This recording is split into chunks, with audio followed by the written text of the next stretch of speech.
qu'il faut comprendre, c'est qu'un business fonctionne comme un humain. L'humain, pour pouvoir tenir droit et marcher et avancer, il a besoin d'une colonne vertébrale. Et bien le business, c'est un petit peu la même chose. Sauf qu'on ne dit pas qu'un business a une colonne vertébrale, on dit qu'un business a une chaîne de valeur. Et c'est cette chaîne de valeur qui permet à l'entreprise de pouvoir se développer, pouvoir avoir une notion de délivrabilité et pouvoir justement ensuite perdurer dans son avancée. Et ce qu'il faut comprendre, c'est comme un humain, si vous arrivez à comprendre comment vous fonctionnez à l'intérieur de vous pour votre santé, votre posture, la manière de marcher, eh bien forcément vous allez pouvoir avoir un meilleur bien-être.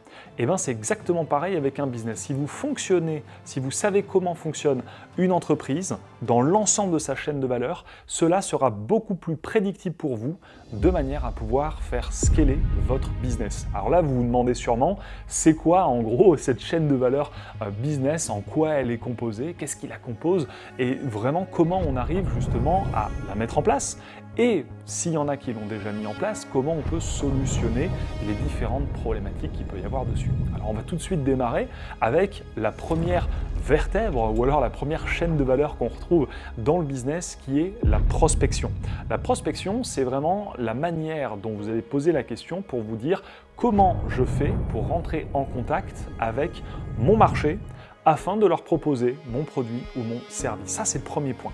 Le deuxième, c'est la candidature. C'est une fois que j'ai présenté mon produit et mon service sur le marché, comment je fais suffisamment intéresser les personnes de manière à ce qu'elles puissent me communiquer leurs coordonnées afin de pouvoir être recontactées, être inscrites à un webinaire, pouvoir être rappelées, etc. Une fois que ça c'est fait, on passe à la troisième point qui est la vente. Et la vente, c'est-à-dire on a suffisamment intéressé l'ensemble des prospects qui ont candidaté et là on rentre dans un process de vente pour vraiment pouvoir les faire passer de leur situation actuelle, qu'est-ce qu'ils vivent aujourd'hui au niveau de leurs peurs, leurs doutes, leurs craintes, leurs problématiques, leurs aspirations, leurs rêves, vers leur situation désirée. Où est-ce qu'ils veulent aller? Le point A et le point B. Et ça, cette notion de vente va vraiment pouvoir ensuite amener la quatrième qui est la partie livraison ou délivrabilité. Et dans cette partie, vous êtes passé de « je suis un prospect » qui soit froid, tiède ou chaud à un client. Et dans cette notion de délivrabilité, il faut se poser la question suivante, comment je délivre une expérience incroyable à mon client de manière à ce qu'il puisse devenir un fan de mon produit ou de mon service. Et là-dessus, c'est vraiment pouvoir réfléchir sur qu'est-ce que j'ai besoin de pouvoir mettre en place comme process, comme système, comme automatisation, comme équipe, de manière à faire passer mon client du point A au point B.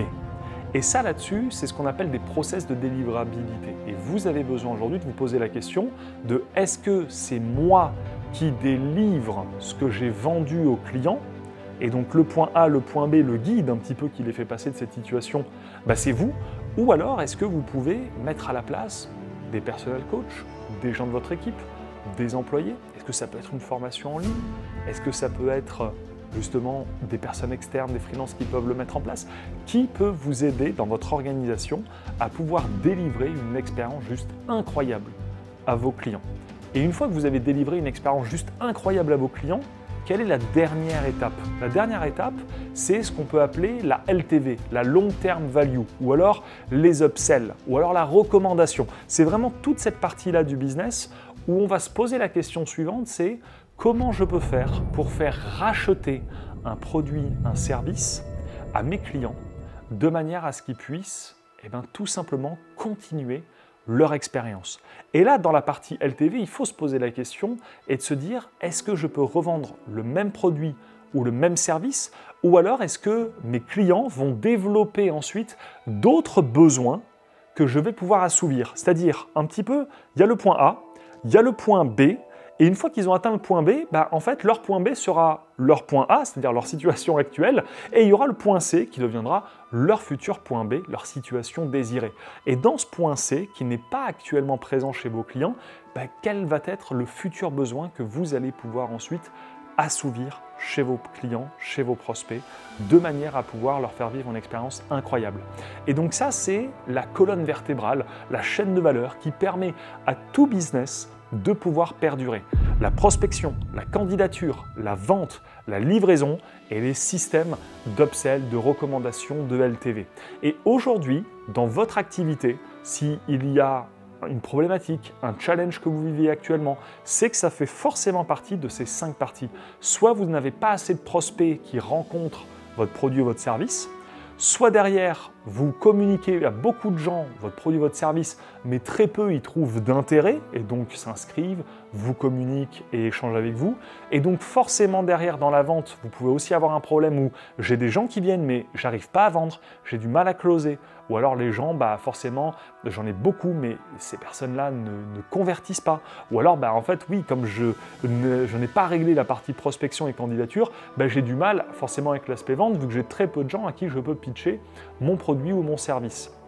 Et s'il faut, tout fonctionne bien dans votre boîte, mais la livraison n'est pas optimale. Vous avez des clients qui vous achètent des produits et des services, mais qui vous ne le rachètent pas, ou qui sont un petit peu déçus de ce que vous pouvez leur proposer. Ils ont eu une expérience, mais ce n'était pas oufissime. Et donc, vous avez besoin de pouvoir créer quelque chose qui va être vraiment dingue. Mais peut-être que en fait, vous n'avez même pas les 4, c'est-à-dire vous avez peu de clients, et donc qui peut implémenter l'ensemble de ce que vous pouvez partager dans la délivrabilité, et donc vous avez au final peu de feedback pour pouvoir améliorer, optimiser, etc. Et cerise sur le gâteau, généralement, vous fonctionnez un petit peu comme un solopreneur et vous faites vous la prospection, vous faites vous la candidature, vous faites vous la vente et vous faites vous la livraison. Et donc en fait, forcément, c'est un peu compliqué parce qu'on ne peut pas être bon de partout.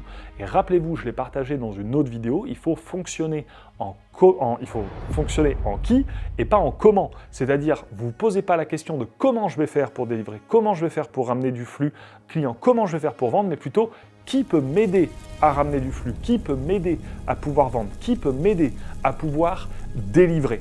Et ensuite, vous posez la question, une fois que vos clients sont servis, quel est le prochain besoin direct ou quels sont les besoins indirects que je peux servir au travers de mon marché, au travers de mon audience. Ça, c'est vraiment les grands boulots d'étranglement qu'on peut trouver à l'intérieur de son business. Et donc, les solutions qui peuvent pouvoir se trouver dans l'ensemble de cette chaîne de valeur sont les suivantes. Aujourd'hui, généralement, que vous êtes situé dans un des 3 mondes business, soit le monde du web entrepreneuriat, soit le monde corporate, soit le monde startup.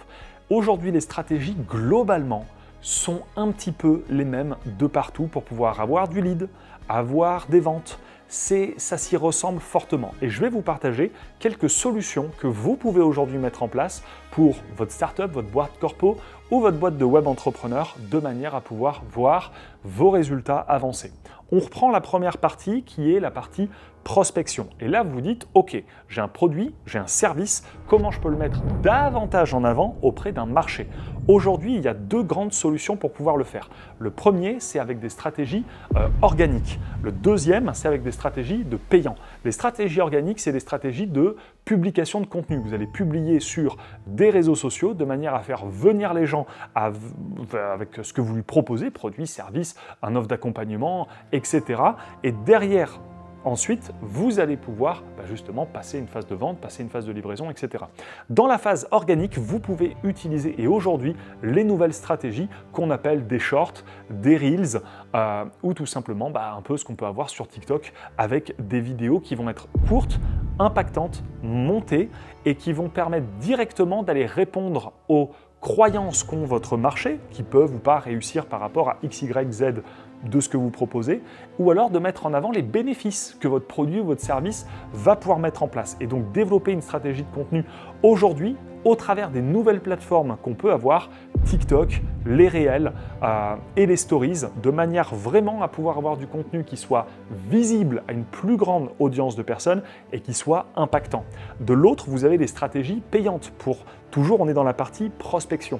Et dans la partie payante, vous pouvez utiliser tout ce qui va être des stratégies ads, notamment avec les stratégies le plus simple possible, Facebook Ads, Instagram Ads. Et donc là-dessus, vous allez pouvoir vous mettre en rapport avec ce qu'on appelle un media buyer qui va pouvoir vous mettre en place l'ensemble de ces stratégies-là que ce soit ensuite pour créer des créatives, pour créer du copywriting et pour ensuite setuper, donc créer et mettre en place l'ensemble des campagnes. Et là-dessus, vous allez pouvoir ensuite, avec un bon message, le diffuser devant le bon marché et derrière, si les gens résonnent, ils vont pouvoir passer à la deuxième étape qui est la candidature. Et là-dessus, l'idée c'est de voir dans ce qu'on appelle votre tunnel de vente, donc le process d'acquisition, de ce que vous pouvez avoir, c'est une fois que les gens ont vu votre offre, où est-ce que vous voulez qu'ils atterrissent? Où est-ce que vous voulez qu'ils prennent la deuxième étape? Et donc là, généralement, vous allez pouvoir créer ce qu'on appelle une page d'atterrissage ou un tunnel de vente ou une vidéo VSL ou un webinaire ou une page d'opt-in, ce que vous voulez de manière à pouvoir capturer leur information ou même un formulaire.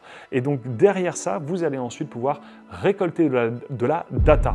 Data que vous allez ensuite envoyer vers deux schéma. Le premier, c'est soit un webinaire, qui peut être un webinaire live ou une vidéo VSL, une vidéo explicative de ce que vous faites, de manière à ce que le prospect puisse vous connaître davantage, savoir votre pitch, qu'est-ce que vous lui proposez par rapport à la publicité qu'il a vue, et si ça résonne avec lui, l'inviter à prendre un appel avec vous ou l'inviter à acheter directement votre produit ou votre service. Une fois que vous avez mis ces systèmes en place, on arrive dans la partie vente. Et donc si vous avez utilisé aujourd'hui des commerciaux où vous avez aujourd'hui des centres d'appel, notamment pour pouvoir avoir du flux et des commerciaux qui peuvent ensuite pouvoir réceptionner ces appels, ces candidatures et rappeler les gens. L'idée là-dessus, c'est de pouvoir, et je vous encourage fortement à pouvoir le faire parce que la vente, c'est un énorme goulot d'étranglement, à pouvoir vous faire accompagner par des pros du closing, de la vente, de manière à former vous-même si vous vendez, ou alors à former vos commerciaux, de manière à ce qu'ils soient beaucoup plus efficaces, efficient dans la vente. Et rappelez-vous que la vente est un transfert d'énergie et qu'il faut pouvoir remplir justement différentes cases, soit répondre aux doutes, peurs, craintes qu'ont votre prospect, soit répondre aux désirs, aspirations et rêves qu'ils peuvent avoir. Et donc on a soit une stratégie de vente qui va être tournée vers les sortir de la peur dans laquelle ils sont, soit une stratégie de vente qui va être de les faire rêver de là où ils veulent aller. Ensuite, dans la partie livraison, je vous encourage fortement à faire un exercice suivant. Vous prenez une feuille de papier ou un ordi ou ce que vous voulez et vous vous mettez à la place de votre prospect qui vient de tourner en client. Et vous vous dites, ok, quel est tout le parcours qu'il doit faire sur une feuille et vous prenez, ok, mon prospect vient de signer. Qu'est-ce qui doit se passer? Envoi du contrat en automatique. Une fois qu'il a signé le contrat, il reçoit l'email d'onboarding. Dès qu'il a signé l'email d'onboarding, il reçoit les accès à la plateforme. Ensuite, il doit regarder les modules de vidéo. Dès qu'il a regardé les modules de vidéo, ça envoie une notification sur Slack pour prévenir l'équipe de coach. Une fois que l'équipe de coach sont prévenus, ils prennent rendez-vous avec la personne. Et en fait, vous avez ce schéma narratif de l'ensemble de votre parcours client. Et plus vous arriverez à décortiquer l'ensemble des étapes, des actions que votre prospect doit prendre pour vivre une expérience incroyable, et vous arriverez à soulager un peu l'ensemble des goulots d'étranglement que vous avez. Et pour la dernière partie, les solutions que je peux vous apporter, c'est n'essayez pas de revendre un produit ou un service qui colle à votre expertise, à votre marché. C'est-à-dire que votre marché aujourd'hui peut avoir des besoins qui sont directs ou indirects. Essayez de comprendre aujourd'hui qu'une expertise peut être collée même à des marchés qui ne sont pas du tout complémentaires. Je vous donne un exemple. Imaginez, vous êtes une agence de marketing et vous aidez vos clients à pouvoir mettre en place des produits, des services, de la pub, etc. sur ce qu'ils font. Mais derrière, une fois que c'est fait, une fois que votre client est satisfait, qu'est-ce que vous pouvez lui revendre de plus à part continuer la prestation que vous avez? Et derrière, cette personne qui est un entrepreneur peut avoir divers besoins et notamment en termes de finances. Peut-être que cette personne aura besoin de se structurer au niveau juridique, fiscal, comptable. Et là, qu'est-ce qui vous empêche de pouvoir justement derrière pouvoir l'amener vers un cabinet comptable avec lequel peut-être vous pouvez vous associer afin de pouvoir remplir un nouveau besoin que votre prospect va pouvoir obtenir. Et c'est là où vous rentrez dans cette philosophie d'equity. C'est là où vous dites, ok, maintenant j'arrive à voir mon client par rapport aux besoins et auxquels je l'ai aidé, et ensuite je peux aller faire graviter d'autres produits, d'autres services, d'autres marchés, avec d'autres manières de travailler sur d'autres secteurs complètement différents, et les faire graviter et les faire ramener vers le futur besoin de mon entrepreneur. Et donc voilà l'idée vraiment de pouvoir mettre en place et de comprendre la mécanique de comment fonctionne un business et de pouvoir aller vraiment décortiquer sur chaque pôle de ce business des solutions par rapport aux problématiques que vous avez par rapport à ce business. Je vais vous donner ensuite un autre bonus que vous allez pouvoir implémenter qui est généralement aussi un grand goulot d'étranglement, qui est la partie gestion financière de votre entreprise. Parce que souvent, en fait, on développe son entreprise et on parle beaucoup de scaling, marketing, vente, automatisation, mais très peu parlent de process financier, juridique, fiscal, comptable. Je vous encouragerai aussi à regarder si aujourd'hui vos statuts de société sont vraiment bien en forme et conformes par rapport à la livraison que vous fournissez à vos clients. Je vous encourage aussi à voir si vous avez un bon suivi de l'ensemble de votre trésorerie parce que c'est très facile de pouvoir se perdre entre le chiffre d'affaires que vous générez et finalement le résultat net que vous allez avoir aussi à la fin de l'année. L'idée de comprendre, c'est de vous dire que le chiffre d'affaires n'est pas l'ultime richesse que vous pouvez avoir. C'est vraiment ce qui vous reste à la fin sur votre compte en banque. Et ça va pouvoir ensuite déterminer des futurs investissements, des futurs recrutements que vous allez pouvoir effectuer. Et donc, pour répondre à cette solution, tout simplement, je peux vous conseiller d'avoir un véritable tracking sur l'ensemble de votre système financier. Vous pouvez utiliser des logiciels comme Agicap qui vont vous permettre d'avoir un vrai tracking, un vrai suivi sur votre trésorerie. Parce qu'un entrepreneur, il doit pouvoir comprendre l'ensemble du 360 de son business pour pouvoir ensuite avancer. Et c'est toute la philosophie qu'on partage justement dans Equity Mastermind et notre programme d'accompagnement où je vous invite à regarder sous les commentaires cette vidéo explicative. Enfin, c'est même plus qu'une vidéo, c'est une keynote d'1h30 qui va vraiment vous montrer comment vous pouvez rentrer en profondeur dans du scaling business de manière ensuite à pouvoir mettre quelqu'un en place qui va gérer l'ensemble du développement de votre activité pour que vous puissiez prendre un nouveau point de vue d'observateur afin de pouvoir vous dire qu'est-ce que veulent mes prospects, comment j'arrive à créer un écosystème qui va pouvoir leur permettre d'être à leur service pour ensuite avancer, continuer et tout simplement pour vous rentrer dans de prochains paliers de succès pour votre aventure entrepreneuriale. N'hésitez pas à vous abonner à la chaîne YouTube, n'hésitez pas à regarder directement les keynotes et surtout si ça résonne avec vous, n'hésitez pas à prendre un appel avec moi pour voir si vous pouvez avoir une place au sein d'Equity Mastermind et avec toute l'Equity Family. On se retrouve dans une prochaine vidéo.